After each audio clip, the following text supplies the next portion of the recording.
से बंदरबाट की जाती है, इसको देख करके साफ तौर पर अंदाजा लगाया जा सकता है कि सिर्फ और सिर्फ कागजों पर ही हर चीज कर दी गई, लेकिन असल में हकीकत में तो कुछ नजर ही नहीं आया। सवाल यह उठता है कि आखिर कब और कैसे रुकेगी ये बंदरबाट, और अधिकारी आखिर कब तक लोगों की आंखों में धूल झोंकते रहेंगे और साथ ही साथ सरकार की आंखों में भी धूल झोंकी जाती रहेगी। ये बड़ा सवाल अपने आप में है। कोरबा में चारा घोटाले की तर्ज पर पशुधन विकास निगम में यह बड़ा घोटाला सामने आया है।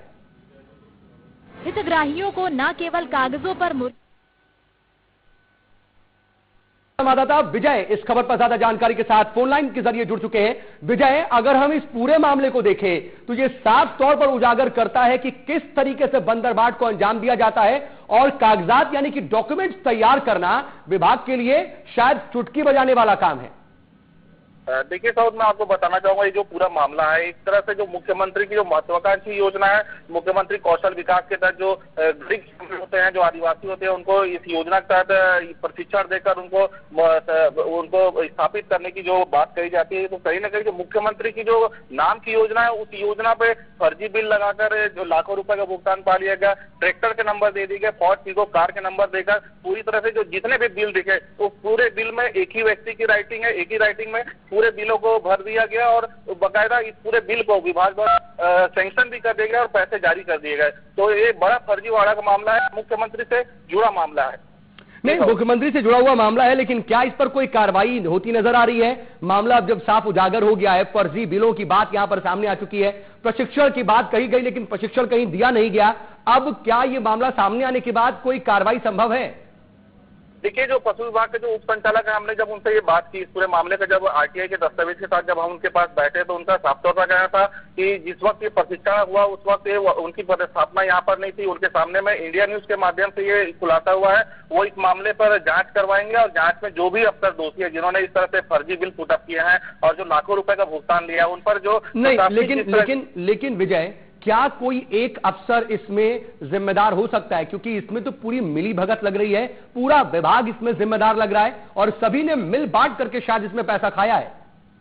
बिल्कुल, आपकी बात सही है सऊद। ये जो बिल बाउचर है, सिर्फ एक आदमी का हस्ताक्षर से नहीं है, इसमें जो बड़े अफसर है उनका सैंक्शन है, उनकी साइन है, उनके हस्ताक्षर के उनकी अनुमति के बाद ही पैसे सैंक्शन हुए हैं। तो इस पूरे में जो प्रकरण है, और ये एक नमूना है, अगर इस विभाग में अगर जांच कराई जाए तो इससे बड़े मामले मिलेंगे, जिसमें फर्जी बिलों के नाम पर लाखों रुपए का भुगतान, जिसका लाभ सीधे ग्रामीणों को मिलना था, आदिवासियों को मिलना था, उस आदिवासियों को लाभ के जो पैसे हैं वो उसको अफसरों ने अपने बीच में बंदरबाट कर लिए हैं। जी, लेकिन विजय, अगर हम देखें तो सीधे सीधे कहीं ना कहीं मुख्यमंत्री की महत्वाकांक्षी योजना कौशल विकास योजना के तहत ये बंदरबाट और ये पूरा फर्जीवाड़ा रचा गया, लेकिन क्या इसका संज्ञान स्वतः सीएम लेंगे? ये अपने आप में एक बड़ा प्रश्न है।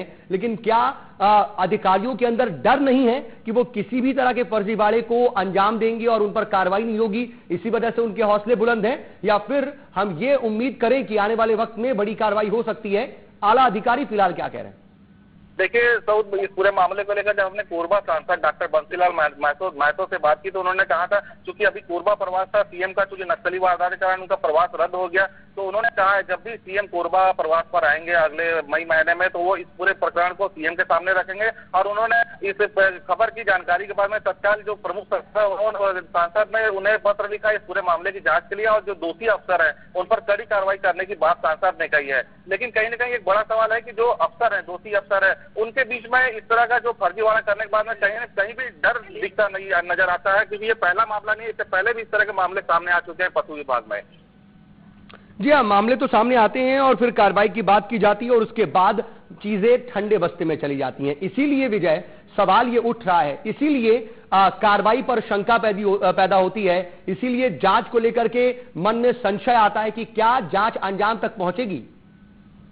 बिल्कुल, तो इससे पहले भी कई प्रकरण आए पशुधन विकास निगम के, हर बार जांच की बात कही जाती है, चाहे वो कोरबा के जो प्रशासनिक अफसर हो या शासन स्तर के जो मंत्री होते हैं, वो जांच की बात कहते हैं, लेकिन जांच इतनी लंबी होती है कि बाद में वो जांच फाइल कहाँ जाती है, उस पर कार्रवाई किस स्तर पर होती है, इसका कभी पता नहीं चल पाता है। तो निश्चित तौर पर चूंकि अब मामला मुख्यमंत्री कौशल विकास से जुड़ा हुआ है, उस योजना के तहत में जो हितग्राहियों को लाभ मिला, तो उस मामले में फर्जीवाड़ा किया गया, तो इस मामले को लेकर चूंकि जो जनप्रतिनिधि है, सांसद ने खुद जांच की बात कही है, उन्होंने चीफ सेक्रेटरी को पत्राचार कर दिया है और मुख्यमंत्री के आने पर इस पूरे मामले पर कार्रवाई की बात करने की चाहिए। तो कहीं ना कहीं लगता है कि मुख्यमंत्री के संज्ञान में अगर ये बात आती है तो निश्चित तौर पर एक बड़ी कार्रवाई होगी। विजय, आप हमारे साथ बने रहिए। बंसीलाल महतो जी जो कि सांसद है कोरबा के, वो हमारे साथ फोन लाइन के जरिए जुड़ चुके हैं।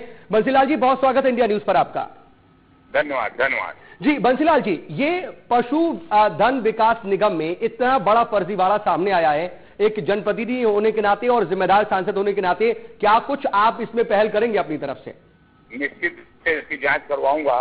एक कुक्कुट का है पशुधन विकास निगम में कुक्कुट पालन का है, और उसमें जो फर्जीवाड़ा ये हुआ है कि इन्होंने जाकर के धमतरी में गए हैं और दूसरे जगह जो टूर ले गए हैं लोगों को सिखाने के लिए जी, वो वास्तव में उसका एक तो पहली बात उनका हितग्राहियों को बेनिफिट हुआ कि इस पर भी जांच करवाऊंगा। दूसरी चीज, एक ही हैंड राइटिंग से सारे बिल बनाए गए हैं, ये अपने आप में संदेह पैदा करता है। नहीं बंसीलाल जी, इसके साथ साथ और भी चीजें हैं। बताया जाता है स्कॉर्पियो गाड़ी है लेकिन गाड़ी कुछ और पंजीकृत है, प्रशिक्षण की बात कही जाती है, ट्रेनिंग देने की बात की जाती है, लेकिन असल में ट्रेनिंग दी नहीं गई, बाकायदा सिर्फ और सिर्फ उसके नाम चढ़ा दिए गए। तो ये तो सीधे सीधे दिख रहा है यहाँ पर। आप खुद भी कह रहे हैं कि एक ही आदमी की हैंड राइटिंग है, तो चीजें बहुत ज्यादा समझने की शायद जरूरत नहीं है।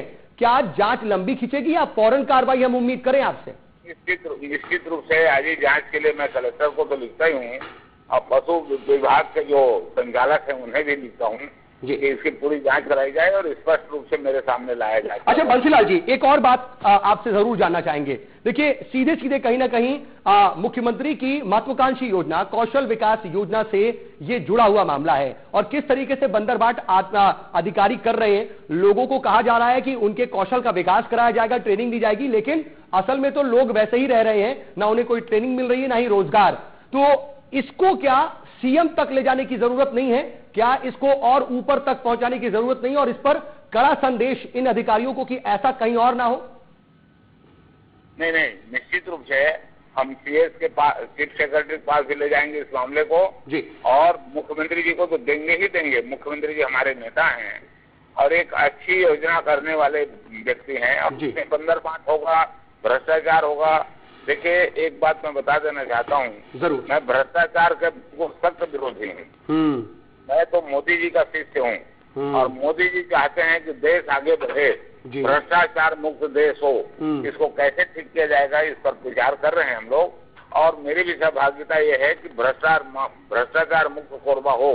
जी बंसीलाल जी, अफसोस तो वही होता है ना, जब आप जैसे जनप्रतिनिधि होते हैं, आप लोगों की नाक के नीचे अधिकारी इतनी बड़ी बंदरबाट कर जाते हैं। अब आप इतनी जो है आश्वासन इतना दे रहे हैं या फिर भरोसा जता रहे हैं, उम्मीद करते हैं कि इस पर आप कायम रहेंगे, और हम जल्द ही ये भी खबर चलाएंगे कि आने वाले वक्त में आपने इसको आगे लेकर गए आप और इस पर कार्रवाई हुई और जांच पूरी हुई। हम यही उम्मीद करते हैं। इसी आशा के साथ आपका बहुत धन्यवाद करता हूं मैं।